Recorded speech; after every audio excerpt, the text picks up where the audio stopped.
ሰው ካሰበው ይልቅ ፈጣሪ የሚያደርግልን ነገር ብዙ ነውና ማለት ነው። እንግዲህ ዛሬ ሀይሚ እሙሽ ብቅ ብለዋል ከብሩኬ ጋር ማለት ነው።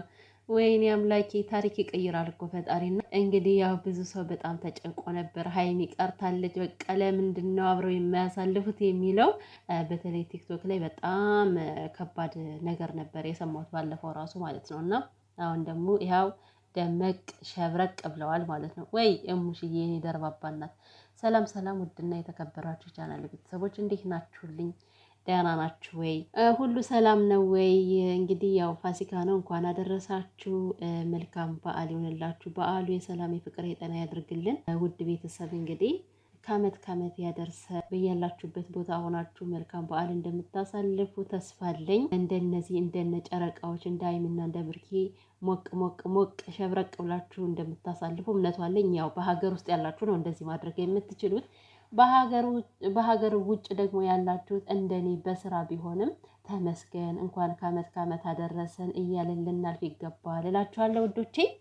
እንግዲህ እኔ ዛሬ እልልልል እያልኩ ነው ሳያቸው እልልል ነው ያልኩት ማለት ነው። በጣም ነው ደስ ያለኝ የኔ ውቦች የምር ድምቅ ብለው ከቻላሉም ከእናታቸው ጋር ከሙሽዬ ጋር ማለት ነው። ከጋሽዬም ጋር ደግሞ እንድትመጡልን እንፈልጋለን። በዚህ አጋጣሚ ግን የምር ጋሽዬ ያልናፈቃችሁ ቤተሰብ ከምር እኮ ነው። ጋሽዬ ማለት በጣም የሚወደድ ሰው ነው እውነት ለመናገር እና እንግዲህ ዛሬ ይመጣሉ። ብሩኬ ይዟቸው ከችላል እናትና ልጅ ሚስትንና እናቱን ማለት ነው። እና ሀይሚዬ መሄድሽ በጣም ጥሩ ነገር ነው ያደረግሽው እውነት ለመናገር። አሁን ብትቀሪ ኑሮ ይሄው ብቻሽን ከዛች ቤት ቁዝም ብለሽ ነበር የምትውይው፣ የትም አትንቀሳቀሽም።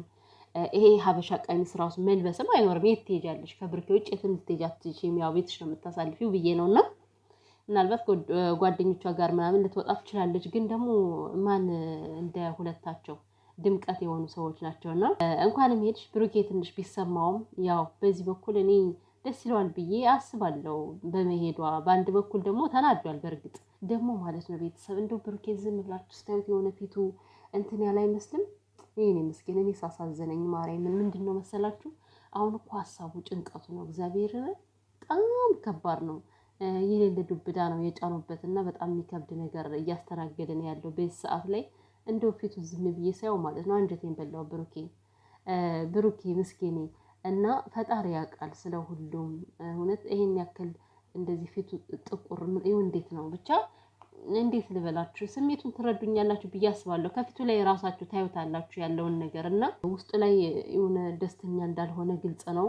ደስተኛ የማይሆንበት ደግሞ ሀይሚ ስሌድስ ስለመጣች እኮ አይደለም ቤተሰብ፣ ያው ራሱን የቻለ ችግር መጥቶበት አይደለ? ያ ነገር ነው በቃ የሆነ ክርስስ ብሎብኛል። እና ብቻው ስለ ሁሉም ነገር ፈጣሪ ያውቃል። ሁሉንም ነገር ለፈጣሪ ስጡት ሀይሚና ብሩኬ ማለት ነው። እናንተ እንደሆነ ምንም ይሁን ምንም አትለያዩም። እውነት የማትለያዩ ሰዎች ናቸው። አንዴ ፈጣሪ አገናኝቷቸዋል። አትለያዩም። ማንም ሰው እንድትለያዩ አይፈልግም። ነገሮችን ደግሞ ሰላም በሰላም ያደርግላቸዋል ብዬ ተስፋ አደርጋለሁ። ሁሉንም ለሱ እንደ መስጠት የመሰለ ነገር የለም። በራሳችን ተጨንቀን አንድም ነገር ልናመጣ ስለማንችል ማለት ነው። እና ዌልካም ብለናል። እንኳን ደህና መጣችሁ። እንግዲህ ማታ ላይ ደግሞ ቪዲዮን አይተን የምንመለስ ይሆናል። ውድ ቤተሰብ እናንተ መልካም በዓል ይሁንላችሁ። መልካም ቆይታ። ባይ ባይ።